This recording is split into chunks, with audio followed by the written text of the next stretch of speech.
భగవంత్ కేసరి ఫిలింకి ఒక జాతీయ స్థాయిలో గుర్తింపు రావటం టీం అందరికీ మా అందరికీ చాలా సంతోషాన్ని ఇచ్చింది. అండ్ నేషనల్ అవార్డ్ కమిటీకి జ్యూరీకి థ్యాంక్స్ చెప్తూ, అలాగే ఆ సినిమా ప్రొడ్యూస్ చేసిన మా సాహు గారపాటి గారికి అండ్ ఆ సినిమాని ఆ పాయింట్ని ఒప్పుకున్న మా బాలయ్య బాబు గారికి థ్యాంక్స్ చెప్తూ, అండ్ ఇక సైమా గురించి మాట్లాడాల్సి వస్తే ఫస్ట్ విష్ణు గారి గురించి మాట్లాడలేదు.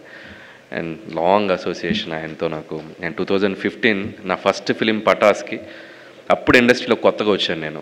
అండ్ ఫస్ట్ ఫిలిం పెద్ద హిట్ అయిపోయింది, ఏదో అవార్డు ఇస్తున్నారంట అని చెప్పి సింగపూర్ ఫ్లైట్ ఇచ్చి అక్కడ దిగి ఒక అవార్డు తీసుకొని, అప్పుడు చిరంజీవి గారు కూడా కింద ఉన్నారు. సో వాళ్ళందరి ముందు అవార్డు తీసుకొని మాట్లాడిన మూమెంట్స్ ఇంకా మెమరబుల్ నాకు. సో ఫస్ట్ ఫిల్మ్కి వచ్చిన ఆ అవార్డు ఎనర్జీ అది ఎప్పుడు గుర్తుండిపోద్ది.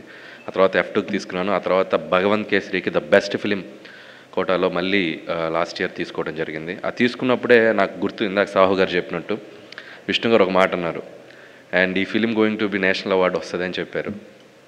ఆ సినిమాకి అంత పొటెన్షియల్ ఉంది, మంచి ఫిలిం తీశారు, డెఫినెట్గా నేషనల్ అవార్డు వస్తుంది, అప్పుడే గెస్ట్ చేశారు ఆయన. థ్యాంక్ యూ విష్ణు గారు, and thank you so much. And SIIMA అవార్డ్స్కి ఒక స్పెషల్ ఏంటంటే చాలా అథెంటిక్గా, చాలా జెన్యూన్గా, ఎటువంటి ఇది ఇన్ఫ్లుయెన్స్లు ఉండవు, ఒరిజినల్గా సినిమాలో కంటెంట్ని బట్టే వాళ్ళు అవార్డ్స్ ఇస్తూ వస్తుంటారు. సో ఆ విషయంలో నిజంగా వాళ్ళకి హ్యాట్స్ ఆఫ్ చెప్పాలి.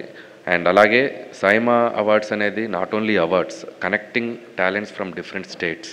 సో అందరూ ఒక డయాస్ మీద, అన్ని లాంగ్వేజెస్ ఒక డయాస్ మీద, అంత డిఫరెంట్ టాలెంట్ ఒక డయాస్ మీద కలవటం, ఒకరికొకరితో మాట్లాడుకోవటం, నాలెడ్జ్ షేరింగ్, క్రియేటివిటీ షేరింగ్ కానీ, అది చాలా బ్యూటిఫుల్గా ఉంటుంది ఆ జర్నీ, ఆ 1 or 2 days.